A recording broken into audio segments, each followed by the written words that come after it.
Hoje a gente vai mergulhar fundo numa análise bem diferente, quase um experimento. Vamos investigar o destino espiritual de um dos personagens mais cabeça-quente dos quadrinhos. Essa é uma pergunta gigante, né? Mas para a gente conseguir chegar em algum lugar, vamos focar em um indivíduo bem específico e muito raivoso. É isso aí. O nosso réu é o Guy Gardner, o Lanterna Verde do Setor 2814. E a nossa lei, o nosso Código Penal, vai ser a estrutura moral do inferno de Dante. Vamos ver onde ele se encaixa.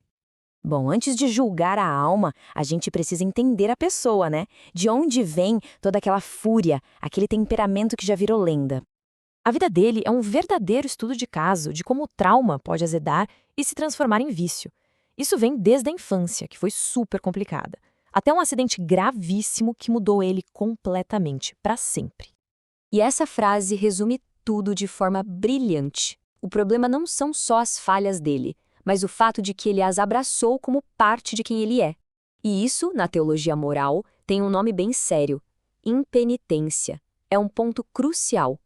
Ok, agora que a gente já conhece o perfil do Guy, vamos para o nosso código legal. Para conseguir situar ele no inferno, primeiro a gente precisa entender as regras do lugar. Nos círculos mais altos do inferno de Dante, ou seja, os menos graves, ficam os pecados de incontinência. Basicamente, é a galera que perdeu o autocontrole, que não conseguiu dominar as próprias paixões. Já os círculos mais fundos, esses são para os pecados de malícia. Aqui a história é outra. Não é uma perda de controle. É o uso ativo da inteligência, da razão, para cometer o mal. É o mal por escolha. Então, o ponto crucial, o X da questão é exatamente esse. A raiva do Guy Gardner é uma falha passional, um impulso que ele não controla, ou é uma escolha consciente e calculada para ferir os outros? A resposta para isso define tudo. Certo. Agora vamos analisar a prova que talvez seja a mais forte, a mais condenatória de todas no caso contra Guy Gardner. Quando ele se tornou um Lanterna Vermelho, ele não estava só sentindo raiva. Ele fez um juramento a ela. A raiva virou a fonte de poder dele, a religião dele, por assim dizer. A própria fisiologia dos Lanternas Vermelhos é, bem, infernal. O anel literalmente substitui o coração. O sangue vira raiva pura. Ao abraçar esse poder e mais, ao dominar esse poder, o Gardner basicamente entregou a alma dele para a força cósmica da fúria. Ok, um advogado de defesa poderia argumentar. Mas a raiva dele era uma ira justa, era contra vilões. É um bom ponto. Só que a linha que separa a justiça do pecado é muito tênue. E as ações dele mostram que ele cruzou essa linha várias vezes. O que poderia ser justiça foi contaminado por vingança pessoal, por uma força totalmente desproporcional e, claro, por um ego gigantesco. Muito bem, com todas as provas e argumentos na mesa, chegou a hora de pesar tudo e finalmente determinar o lugar de Guy Gardner na geografia do inferno. E o interessante aqui é essa comparação direta. O sétimo círculo, o dos violentos, é para quem ama a violência por si só, de forma fria, como tiranos e conquistadores. O Guy Gardner, com todos os seus defeitos, não é isso. Ele é um cabeça quente, reativo, não um monstro de sangue frio. Portanto, a análise nos leva a uma conclusão com um grau bem alto de certeza.